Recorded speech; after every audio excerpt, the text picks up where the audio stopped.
वैद्युत द्विध्रुव की निरक्षीय स्थिति में वैद्युत क्षेत्र की तीव्रता का सूत्र हमें इस टॉपिक में ज्ञात करना है। ये बोर्ड एग्जाम के लिए इम्पोर्टेंट टॉपिक है। तो इसमें हम बात करते हैं वैद्युत द्विध्रुव की निरक्षीय स्थिति में वैद्युत क्षेत्र की तीव्रता। मतलब यह है कि अब जिस पॉइंट पर हमें वैद्युत क्षेत्र की तीव्रता ज्ञात करनी है वो पॉइंट हमारा अक्ष पर नहीं है, अक्ष के अलावा किसी पॉइंट पर है। मतलब ये हमारा कोई वैद्युत द्विध्रुव है, ए बी हमने मान लिया है, ठीक है। ये मान लीजिए -q और +q आवेशों से मिलकर बना है। तो वो निरक्षीय स्थिति का मतलब अक्ष पर पॉइंट नहीं होगा, इधर कहीं पर भी हो सकता है, इधर भी हो सकता है, लेकिन आपके कोर्स में वो लंबवत स्थिति वाला है। तो हमने मान लिया कि इसके मध्य बिंदु से लंबवत दूरी r पर कोई पॉइंट है P, वहाँ हमें वैद्युत क्षेत्र की तीव्रता ज्ञात करनी है। अब ये जो वैद्युत द्विध्रुव है उसकी लंबाई रहेगी 2l, तो ये दूरी हो गई l, ये दूरी हो गई l, ठीक। अब हमें क्या करना है, इस पॉइंट पर वैद्युत क्षेत्र की तीव्रता ज्ञात करनी है। तो हम इसके लिए क्या करेंगे, हम इस आवेश के कारण यहाँ वैद्युत क्षेत्र की तीव्रता निकालेंगे और इसके कारण निकालेंगे। दोनों के कारण जो तीव्रता आएगी उसको सदिश विधि से जोड़ लेंगे। तो पहले हम -q आवेश के कारण तीव्रता इस पॉइंट पर निकाल लें।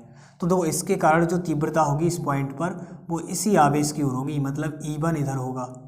अब ऐसे ही प्लस के कारण निकालेंगे तो वो प्लस वाले आवेश से दूर की ओर होगी, मतलब जो E2 होगा वो इस तरह से होगा।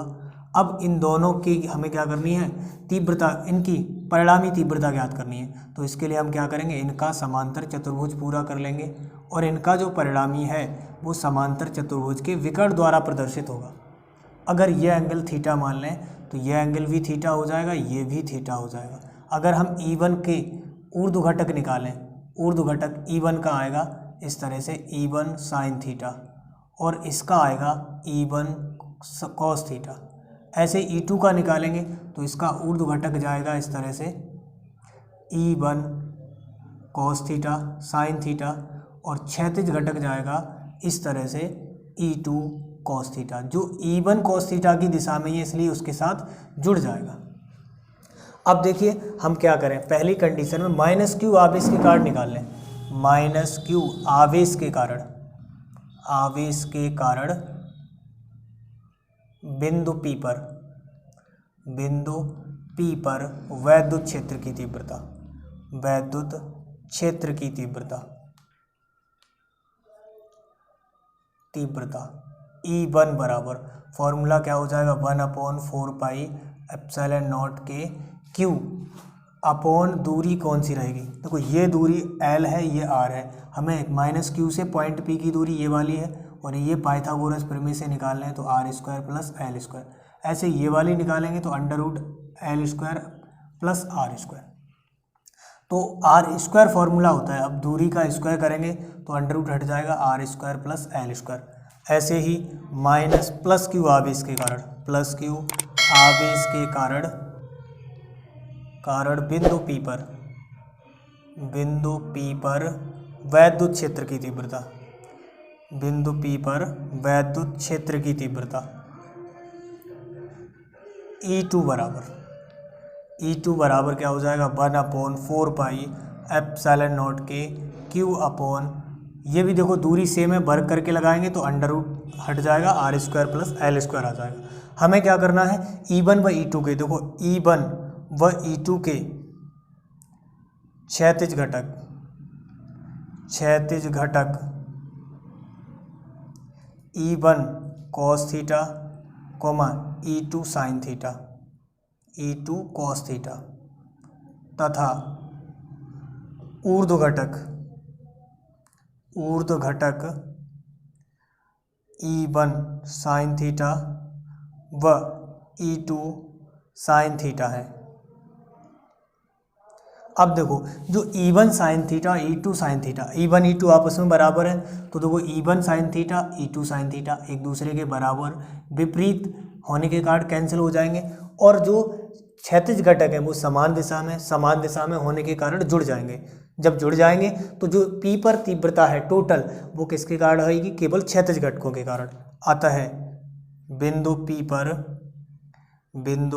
पर परिणामी तीव्रता, जो परिणामी तीव्रता होगी वो केवल किसके कारण होगी, क्षैतिज घटकों के कारण होगी।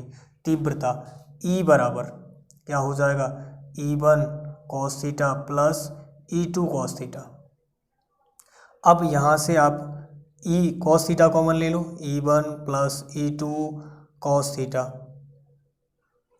अब E1 का मान लगा दो, E1 E2 का, E1 का मान 1/4 pi epsilon not Q upon R square plus L square plus 1/4 pi epsilon not Q upon R square plus L square cos theta.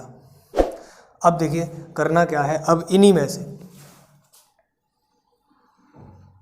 अब इनमें से जो कॉमन है वो ले लीजिए कॉमन। पहली बात तो इनको जोड़ लो, तो E बराबर बन जाएगा आपका, E बराबर Q अपॉन पूरा कॉमन, पहले जोड़ लो इनको, ये बनेगा 1/4 पाई एप्सिलॉन नॉट के क्या आएगा, ये जोड़ के आएगा 2Q upon R square plus L square cos theta. अगर हम चित्र से cos थीटा निकालना चाहें, चित्र से cos थीटा अगर निकालना चाहते हैं तो cos थीटा बराबर होता है आधार बट्टे कर्ण। अब देखिए इस एंगल के लिए ये वाला आधार हो जाएगा, कर्ण ये हो जाएगा, क्या आ जाएगा, L बट्टे under root R square plus L square. आप यहाँ पर पुट कर दो वैल्यू, 1/4 पाई एप्सिलॉन नॉट के 2Q बट्टे R square plus L square cos theta L upon under root R square plus L square. E बराबर बन जाएगा 1/4 पाई एप्सिलॉन नॉट के 2QL बट्टे, देखिए एक पावर ये, आधी पावर ये, अंडर रूट का मतलब आधी पावर, तो हो जाएगा R square plus L square की होल पावर 3/2। अब देखिए पिछले जैसे हम अक्षीय स्थिति में तीव्रता वाले में कह चुके हैं, R square is L square is very very less than, मतलब L स्क्वायर R स्क्वायर से बहुत छोटा है, अतः L स्क्वायर को छोड़ने पर तो E बराबर बन जाएगा 1/4 पाई एप्सिलॉन नॉट के P upon R square plus L square की, L स्क्वायर तो छूट ही जाएगा, होल पावर 3/2 रहेगी, इस 2 से ये 2 कैंसिल हो जाएगा। E बराबर 1/4 पाई एप्सिलॉन नॉट के P अपॉन R क्यूब, इसको क्या लिख देंगे P, यहाँ पे ऐसे लिख दो, तथा 2QL किसके बराबर है, P के, तो P अपॉन R क्यूब बन जाएगा। अगर हम वायु या निर्वात की बात करते हैं, वायु या निर्वात में K बराबर 1, तो ये आएगा E बराबर 1/4 पाई एप्सिलॉन नॉट के P upon R cube, K 1 रख जाएगा, तो ये फॉर्मूला आपका हो जाएगा। अब देखिए जो E है, टोटल E है, मतलब जो इसका E आया है, टोटल E की दिशा कहाँ होगी, तो उसकी दिशा जहाँ E1 E2 cos थीटा है उसी दिशा में हो जाएगी।